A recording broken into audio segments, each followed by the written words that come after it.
नमस्कार, मी सौ सरिता आगरकर. माझ्या चॅनलमध्ये आपलं सर्वांचं स्वागत आहे. आता आपण घेऊ वर्ग 10चा पहिला लेसन, हेरिडिटी अँड इव्होल्युशन. वर्ग 10च्या पहिल्या लेसन मध्ये हेरिडिटी अँड इव्होल्युशनचा पहिला जो भाग आहे तो त्याचा व्हिडिओ मी दिलेला आहे. तर आता आपण घेऊ heredity and hereditary changes. Heredity म्हणजे काय? Transfer of biological character. Transfer of biological character from one generation to another via genes is called heredity. एका जनरेशनचे कॅरेक्टर्स आहे, एका जनरेशनचे जे कॅरेक्टर्स आहे त्यांचं ट्रान्सफर दुसऱ्या जनरेशन मध्ये होणं आणि या कॅरेक्टर्सचे जे ट्रान्सफर जे दुसऱ्या जनरेशन मध्ये होते ते कशाद्वारे होते? ते जीन्सच्या द्वारे होते. From one generation to another via genes is called heredity.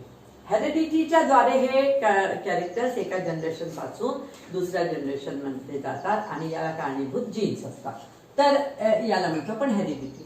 तर याच्या मागे एक मोठा इतिहास आहे. हेरिडिटी आजची जी आपण शिकून राहिलो हेरिडिटी ती आजचा जन्म नाही, त्याला मोठा इतिहास आहे. याचं कोण आहे? तर हेरिडिटीचा जो जेनेटिक्स, ज्याला आपण जेनेटिक्स म्हणतो, जेनेटिक्सचा जो पायोनियर आहे ते आहे जोहन ग्रेगर मेंडल. हे जेनेटिक्सचे पायोनियर म्हटले जाते. जन्मदाता आहे हे जेनेटिक्सचे. यांनी बरेच एक्सपेरिमेंट केले मटारवर, म्हणजे वाटाण्यावर. यांनी वाटाण्याच्या फुलांवर, फळांवर, बियांवर हे सगळे बरेच एक्सपेरिमेंट केले. आपण तुम्ही 9वी मध्ये शिकलाच आहे त्याच्याबद्दल. तर त्याच्यावर एक्सपेरिमेंट करून त्यांनी बरेच पिरियड पर्यंत एक्सपेरिमेंट केले आणि त्याच्यावर एक्सपेरिमेंट करून हेरिडिटीच्या बद्दल काही कन्क्लुजन्स दिले. मेंडलला आपण हेरिडिटीचे जेनेटिक्सचे जन्मदाता म्हणतो. त्यांनी बराच काळ वाटाण्यावर वर्क केलेला आहे. वाटाण्याच्या बियांवर, फळांवर काम केलेलं आहे. तर हे 1886 मध्ये त्यांनी या सगळ्यांवर रिसर्च केलेली होती. 1886 नंतर आपण जाऊ 1901 ह्युगो डी व्रिजने म्युटेशन थ्योरी दिली होती. म्युटेशन, उत्क्रांती, ज्याला मराठीमध्ये उत्क्रांती म्हणतात. म्युटेशन थ्योरी दिली होती आणि या म्युटेशन थ्योरीमुळे याच्यामध्ये काय झालं? Reasons behind sudden changes were understood due to theory of mutation. अचानक काही झाडांमध्ये किंवा प्लांट्स मध्ये किंवा कोणत्या ऑर्गॅनिझम मध्ये काही चेंजेस अचानक घडून येतात. एकाएकी काही चेंजेस घडून येतात. तर हे एकाएकी चेंजेस का घडून येतात याच्यासाठी ह्युगो डी व्रिजने म्युटेशन थेरी दिली होती आणि त्या म्युटेशन थेरीमुळे लोक हे कळलं की हे जे अचानक चेंजेस का होतात, कारण कळले. त्याच्या मागचे अचानक चेंजेस होण्याचे कारण कळले. In 1902, Walter Sutton observed the paired chromosome in the cells of grasshopper. ग्रॉसहॉपरच्या सेलमध्ये 1902 मध्ये पहिल्यांदा वॉल्टर सटन यांनी पेअर्ड क्रोमोसोम्स पाहिले होते. तोपर्यंत क्रोमोसोम हा शब्द कोणालाही माहित नव्हता. क्रोमोसोम काय आहे हे कोणाला माहित नव्हतं. म्हणून पहिल्यांदा 1902 मध्ये वॉल्टर सटन यांनी ग्रासहॉपरच्या सेलमध्ये पेअर क्रोमोसोम ऑब्झर्व केलं होतं की क्रोमोसोम हे पेअर मध्ये असतात. त्याचं ऑब्झर्वेशन वॉल्टर सटननी केलं होतं. तोपर्यंत क्रोमोसोम काय आहे कुणालाच माहित नव्हतं. जेव्हा हे माहित झालं की genes are carried via chromosome, म्हणजे क्रोमोसोम हे जीन्सचे वाहक आहे, जीनला कॅरी करतात, तेव्हा त्यानंतर याच्यामध्ये रिसर्च स्टार्ट झाल्या. Then research started in the direction of finding genetic material. जेव्हा त्यांना माहित झालं की क्रोमोसोम्स हे जीनचे वाहक आहे, क्रोमोसोम्स कॅरियर आहे जीन्सचे, तेव्हा त्या डायरेक्शन मध्ये, त्या दिशेमध्ये हे शोध लागला की जेनेटिक मटेरियलवर सर्च करायला सुरुवात झाली. त्यानंतर 1944 मध्ये ट्रायो ऑफ सायंटिस्ट, म्हणजे 3 सायंटिस्ट, एक ऑस्वॉल्ड एव्हेरी, McLean मॅककर्थी, Colin मॅकलिऑट, proved that except viruses all organisms have DNA as a genetic material. 1944 मध्ये या 3 सायंटिस्टनी हे प्रूव्ह केलं की व्हायरसला सोडलं तर बाकीच्या सगळ्या लिव्हिंग ऑर्गॅनिझम मध्ये डीएनए हे जेनेटिक मटेरियल आहे. जेनेटिक मटेरियल जे आहे ते डीएनएच्या रूपात आहे. म्हणजे फक्त व्हायरस सोडलं तर except viruses all living organisms have DNA as a genetic material. 1961 मध्ये फ्रेंच जेनेटिसिस्ट होते फ्रँकोइस जेकॉब अँड लेकमोनॉट. त्यांना जेकॉब अँड मोनॉट पण म्हणतात. Jacob and Monod had proposed a model for process of protein synthesis. म्हणजे त्याच्यानंतर protein सिंथेसिसच्या प्रोसेससाठी त्यांनी एक model suggest केलं आणि ते कुठे बनवलं त्यांनी हे जे मॉडेल आहे डीएनएच्या हेल्पनी, डीएनएच्या सहाय्याने त्यांनी बॅक्टेरियल सेलमध्ये हा मॉडेल सिंथेसिस केला. इतक्या प्रोसेस झाल्यामुळे it help to uncover the genetic code hidden in DNA. DNA मध्ये जे जेनेटिक कोड होते म्हणजे डीएनए, आता तुम्हाला माहितच आहे की डीएनए जे आहे डीएनए एका जनरेशन जे डीएनए आहे ते दुसऱ्या जनरेशन मध्ये जातात आणि म्हणूनच जे ऑफस्प्रिंग्स असतात, जे मुलं असतात ते बिलकुल आई वडिलांसारखेच असतात. कारण की ते हे जे कॅरेक्टर्स आहे ते डीएनए घेऊन जाते. डीएनए हे हेरिडिटरी मटेरियल आहे आणि जीन्स, डीएनए वर जीन्स असतात आणि हे जीन्स हे घेऊन जातात. मग ते हे जे अनकोड व्हायला, हे अनकव्हर व्हायला सुरुवात झाले. जे कोड आहे ते कशा प्रकारे जातात, कोणते कॅरेक्टर्स कसे जातात, अशा प्रकारे हे कोड सुटायला लागलं. हे त्याचे डीएनएचं पूर्ण त्याची माहिती मिळायला लागली. जे हिडन कोड होते ते सगळे माहीत व्हायला लागले. Thereby the technique of recombinant DNA technology emerged, which has vast scope in the field of genetic engineering. Thereby that type of technology come in knowledge which has vast scope in genetic engineering. म्हणजे genetic engineering मध्ये ज्याला खूप scope आहे अशा प्रकारची technology knowledge मध्ये आली आणि त्याच्यावर शोध लागायला सुरुवात झाली. एवढी हिस्ट्री आपल्याला पाठ कशी करायची, या पाठ करायसाठी मी शॉर्ट मध्ये थोडस दिलेलं आहे तुम्हाला. हे पहा 1886 1886 पासून आता हे पायोनियर आहे. पायोनियर म्हणजे जन्मदाता. पायोनियर ग्रेगर मेंडेल हे याचे जन्मदाता आहे. 1886 च्या नंतर 01 आलं. 15 वर्ष झाले 01 आलं. ह्युगो डी ब्रिज यांनी म्युटेशन थ्योरी दिली है ना. थोडं 15 वर्षाचा कालावधी उलटला. त्याच्यानंतर ह्युगो डी ब्रिजनी म्युटेशन थ्योरी दिली. लगेच 1902 मध्ये काय झालं, वॉल्टर अँड सटन, दोन वैज्ञानिक वॉल्टर अँड सटन यांनी पेअर्ड क्रोमोसोम पाहिले नाकतोड्याच्या सेलमध्ये, ग्रॉसहॉपरच्या सेलमध्ये. तर आपण थोडक्यातच लक्षात ठेवायचं, पेअर्ड क्रोमोसोम त्यांनी सगळ्यात पहिले तर जन्म झाला, पायोनियर आहे. त्याच्यानंतर म्युटेशन थ्योरी दिली. सडन चेंजेस होतात कारण की जन्म झाल्यानंतरच माहित पडते चेंजेस काय. त्याच्यानंतर सेलमध्ये पेअर्ड क्रोमोसोम्स बघितल्या गेले. कोणी बघितले ते, वॉल्टर अँड सटन इन 1902. अँड देन 1944 एकदम खूप वर गेले. 1944 बरेच वर्षानंतर 3 सायंटिस्ट आहेत इथे, ट्रायो सायंटिस्ट म्हटलं गेलं. एव्हेरी, मॅककार्थी आणि मॅकलिऑड. इथे मॅकमॅकेच आहे पण स्पेलिंग मध्ये फरक आहे. MSc आहे आणि इथे MC आहे.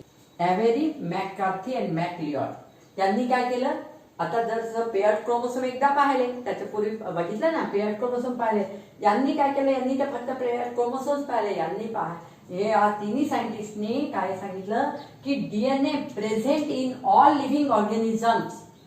मग पेअर्ड क्रोमोसोम पहिले बघितले गेले. त्याच्यानंतर यांनी पाहिलं की फक्त नाकतोड्यामध्येच क्रोमोसोम नाही आहे, बल्कि ते सगळे डीएनए जे आहे ते पूर्ण लिव्हिंग ऑर्गॅनिझम्स मध्येच प्रेझेंट आहे. नॉट इन व्हायरस मध्ये एक्सेप्ट व्हायरस मध्ये नव्हते.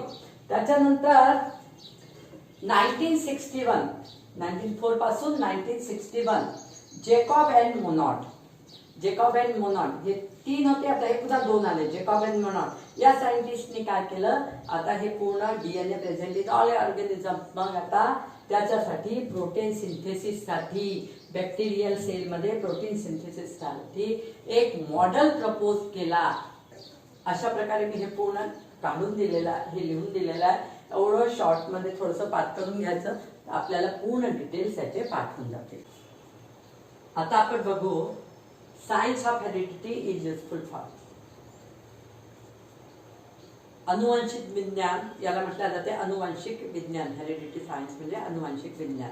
याचा उपयोग कसा होतो, how it is useful for, म्हणजे हे कशा कशामध्ये यूज होते हे आपण बघूया.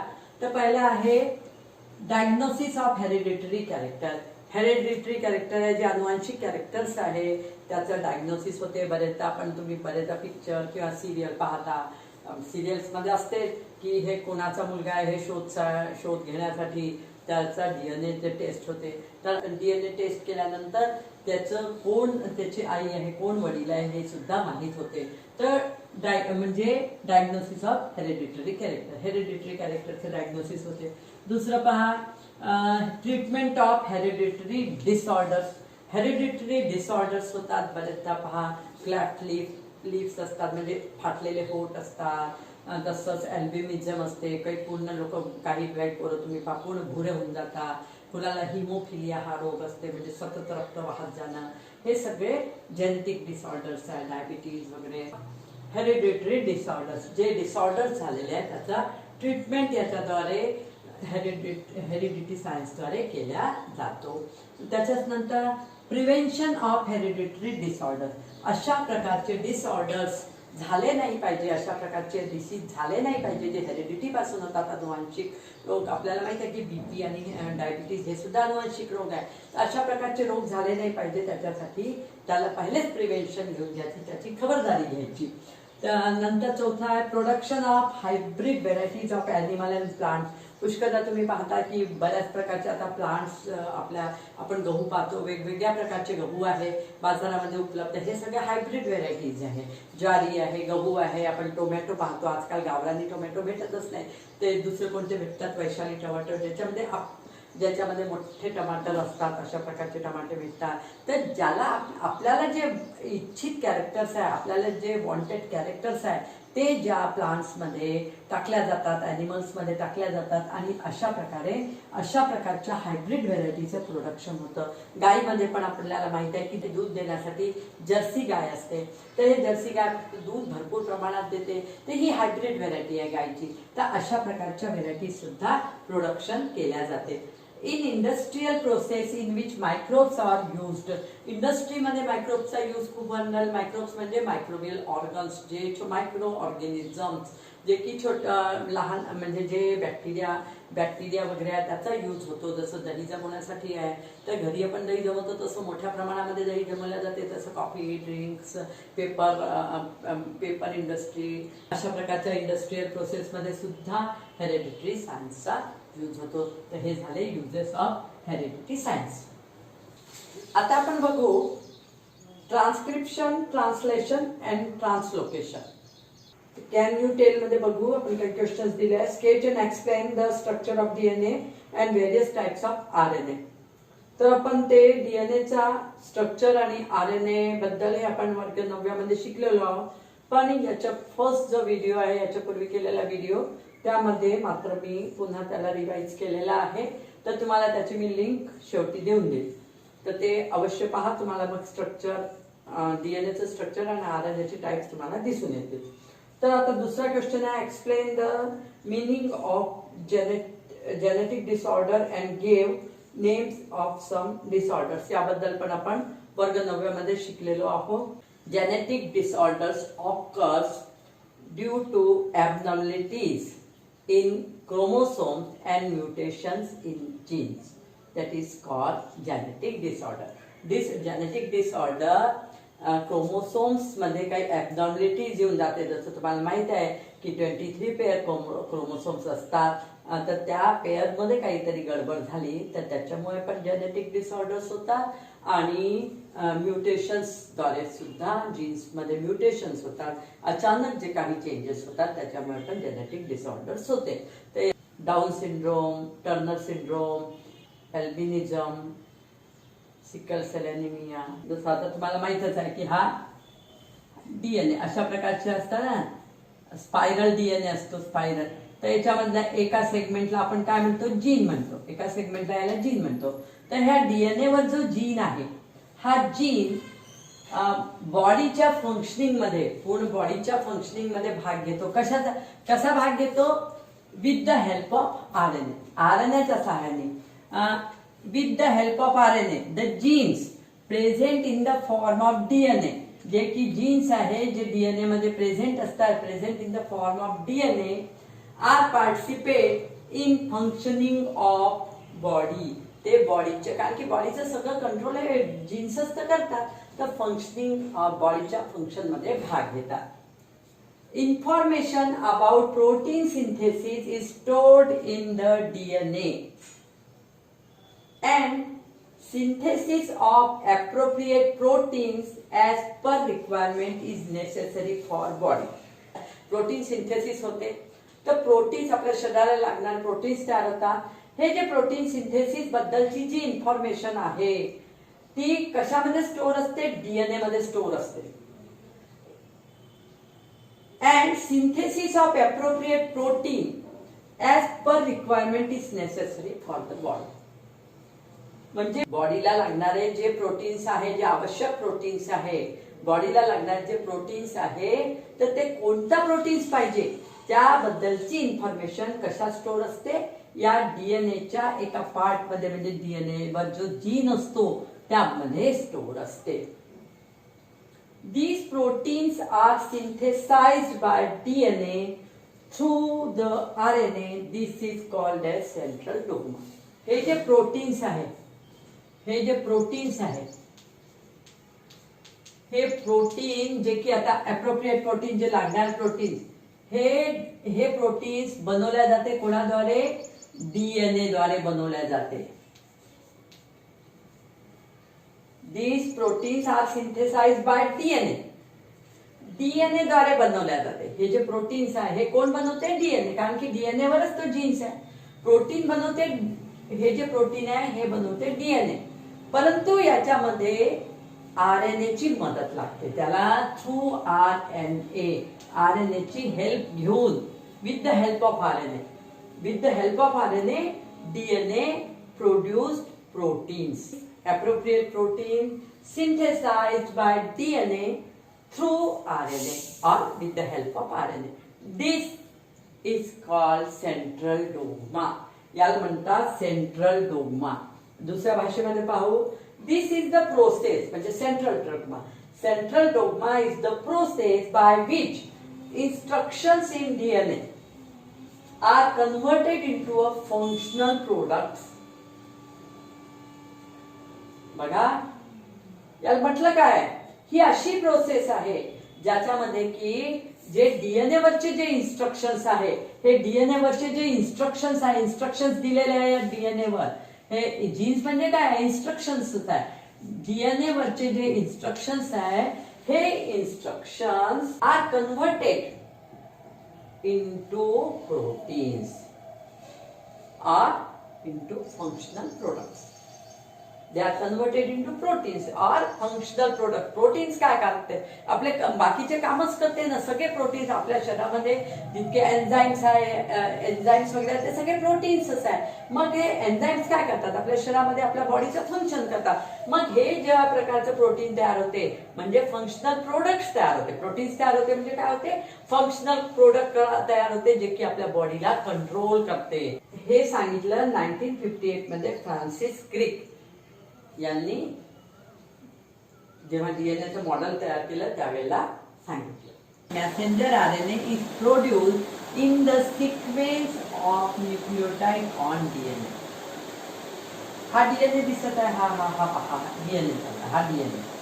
या डीएनए वर जो सिक्वेन्स आहे न्यूक्लियोटाइडचा, हा न्यूक्लियोटाइडचा सिक्वेन्स आहे आणि या सिक्वेन्सच्या नुसारच त्याच्यामध्ये मॅसेंजर आरएनए तयार होतो.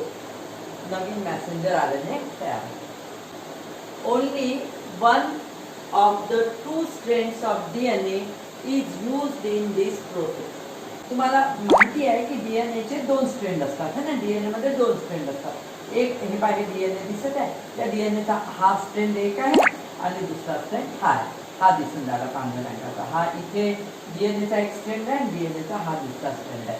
तर डीएनएचे 2 स्ट्रँड असतात, परंतु मेसेंजर आरएनए तयार करण्यासाठी, मेसेंजर आरएनए प्रोड्यूस करण्यासाठी only 1 strand is used. Only 1 strand of the 2 strands of DNA is used in this process. म्हणजे 2 स्ट्रँड मधून फक्त एकच स्ट्रँड याच्यामध्ये, या प्रोसेसमध्ये मेसेंजर आरएनए तयार करण्यासाठी यूज केला जातो. The sequence of nucleotide in messenger RNA being produced is always complementary to the DNA strand.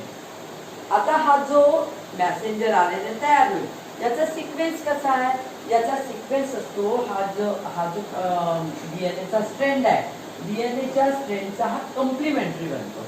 Complementary बनतो म्हणजे बिलकुल आता तुम्हाला माहित आहे सी सोबत, जसा आता इथे सी आहे म्हणजे सायटोसिन, सायटोसिन सोबत कोण जुळते तर त्याच्यासोबत जीचा, नेहमी त्याच्यासोबत जी सोबत जुळते. तर मग सीच्या वर कोणता आहे म्हणजे ग्वानिनचा. तशात टी वर एडिनिन, थायमिन सोबत एडिनिन, सायटोसिन सोबत ग्वानिन. हे तुम्हाला माहिती आहे, न्यूक्लियोटाइडचं मी शिकवलेलं आहे. प्युरिन सोबत पेरिमिडिन जुळतात. तर हे एडिनिन सोबत थायमिन आणि सायटोसिन सोबत ग्वानिन हे नेहमी जुळते. परंतु आरएनए मध्ये नेहमी थायमिन नसतो, त्याच्या जागी युरेसिल असतो. थायमिनची जागा कोण घेते, हे थायमिनची जागा घेते युरेसिल.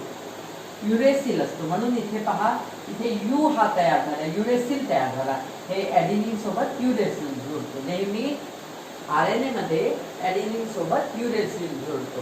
जसं सायटोसिन सोबत ग्वानिन जुळतो आणि एडिनिन सोबत युरेसिल जुळतो इन आरएनए. आरएनएच्या केसमध्ये आरएनएचा एकच स्ट्रँड असतो, म्हणून कॉम्प्लिमेंटरी बनताना एडिनिनच्या कॉम्प्लिमेंटरी युरेसिल बनतो, थायमिन नाही. जेव्हा की थायमिनचा जो कॉम्प्लिमेंटरी आहे तो एडिनिनच बनतो, कारण की थायमिन हा डीएनए स्ट्रँडवर आहे. पण आरएनए बनताना एडिनिनच्या कॉम्प्लिमेंटरी युरेसिल बनतो. आरएनए सिंथेसिसच्या या प्रोसेसला ट्रान्सक्रिप्शन म्हणतात. तिथे मेसेंजर आरएनए तयार होतो आहे आणि या प्रोसेसला ट्रान्सक्रिप्शन म्हणतात. पुन्हा एकदा पहा, हे बघा, हे काय आहे, हे काय आहे, न्यूक्लियस. न्यूक्लियसमध्ये तुम्हाला माहिती आहे की डीएनए हे सगळे न्यूक्लियसमध्ये असतात, माहिती आहे ना, न्यूक्लियसमध्ये असतात. मग आता इथे डीएनए भरपूर तयार आहेच, परंतु काय होतं, डीएनए मध्ये 2 स्ट्रँड असतात आणि या डीएनएचे जे 2 स्ट्रँड असतात त्यापैकी एक स्ट्रँड हा मेसेंजर आरएनए बनवायसाठी काम येतो. मेसेंजर आरएनए प्रोड्यूस करण्यासाठी डीएनएच्या 2 स्ट्रँड मधून एक स्ट्रँड मिळू शकतो. आता हे जे 2 स्ट्रँड आहे तर यामध्ये हा, आता हे पाहिजे डीएनएचा हा एक स्ट्रँड दिसून राहिला आणि हा एक स्ट्रँड दिसून राहिला.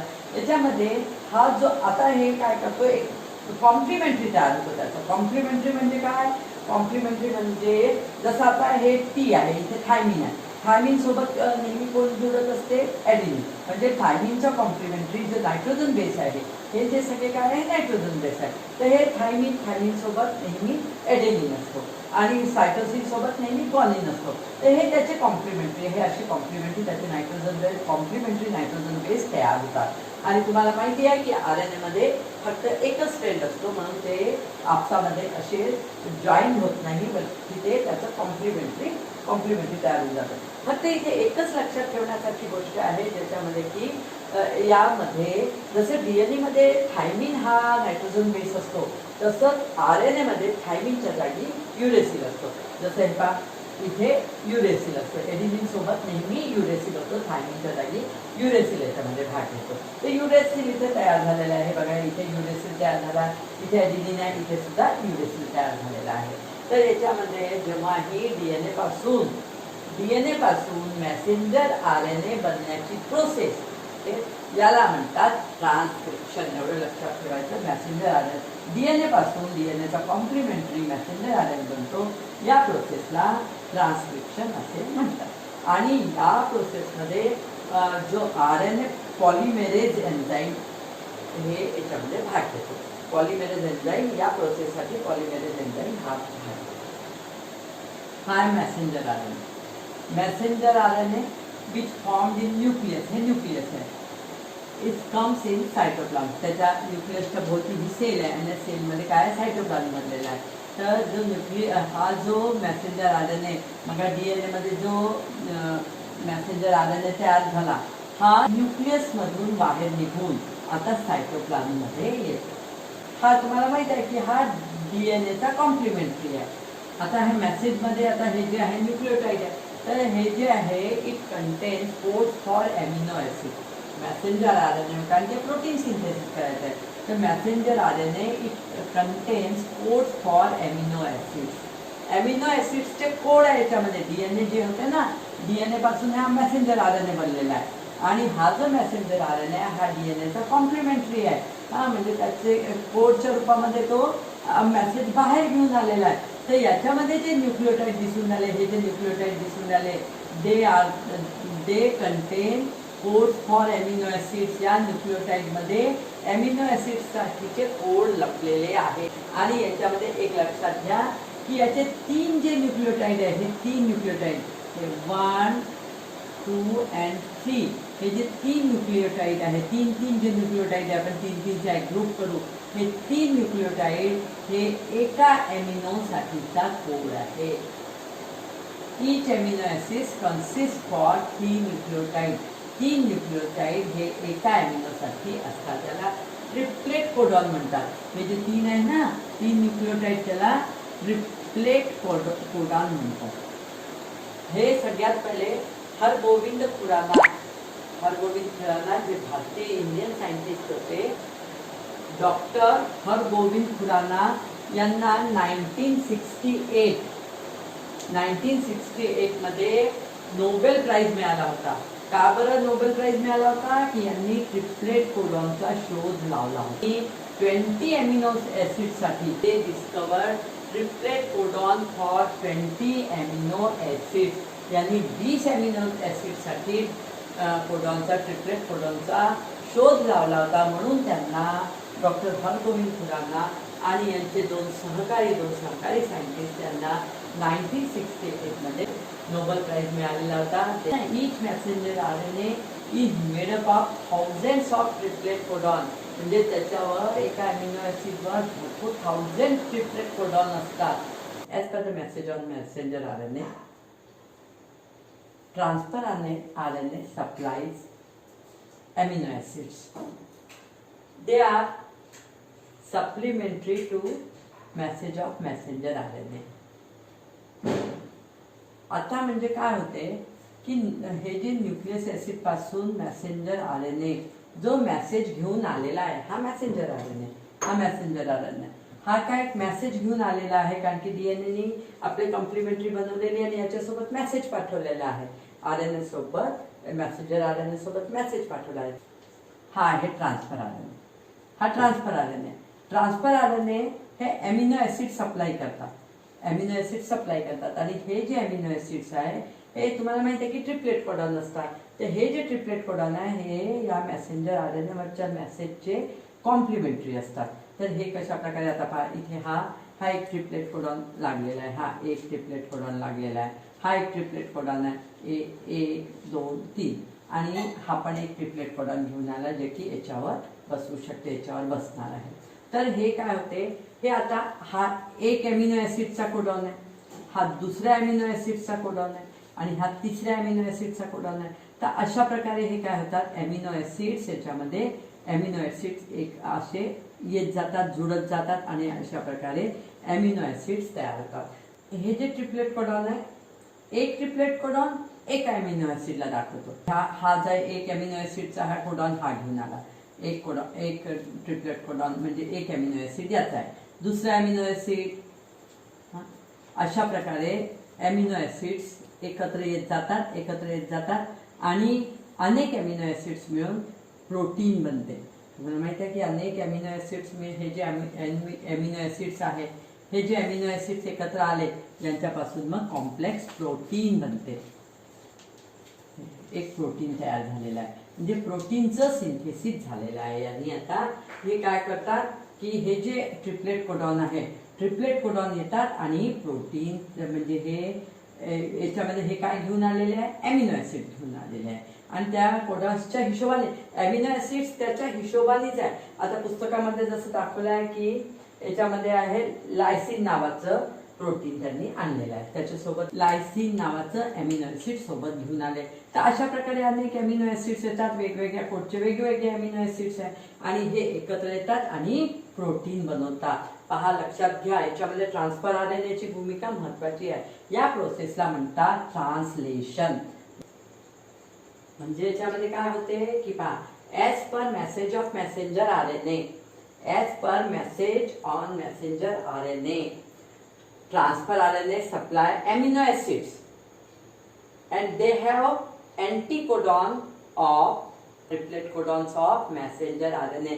messenger RNA वरचे जे ट्रिपलेट कोडॉन आहे त्यांचे हे अँटीकोडॉन आहे, अँटीकोडॉन आहे आणि तेच अमिनो ऍसिड्स याच्यामध्ये येतात, कारण की ते अँटीकोडॉन आहे याचे. म्हणजे हा जो मेसेज आहे आपण मागे पाहिला होता की तो कॉम्प्लिमेंटरी होता. डीएनए पासून जो मेसेंजर आरएनए तयार होता तो कॉम्प्लिमेंटरीच होता. तर हे सुद्धा त्याचं कॉम्प्लिमेंटरी आहे. म्हणजे आता पाहतो मेसेज पुन्हा जसाचा तसा तयार झाला, हा तर कॉम्प्लिमेंटरी तयार झाला होता, पण तो मेसेज आता जसाचा तसा तयार झाला. जसं आरशामध्ये आपलं प्रतिबिंब कसं दिसते, उलट दिसते. आरशातली जी आपली प्रतिमा आहे त्याची प्रतिबिंब आपण आहोत, आपण सरळ आहोत. आरशात कोणत्या प्रतिबिंब पाहतो, उलटा दिसतो, परंतु आरशातल्या प्रतिबिंबाला पुन्हा आरशात पाहिलं तर मग ते सरळ दिसेल. तर अशा प्रकारे हे काय झालं, पहिले त्याचं कॉम्प्लिमेंटरी तयार झालं, डीएनएचं कॉम्प्लिमेंटरी आरएनए मध्ये आलं आणि त्या आरएनएचं पुन्हा कॉम्प्लिमेंटरी तयार झालं आणि हा मेसेज हे कॉम्प्लिमेंटरी आहे, म्हणजे अँटीकोडॉन आहे.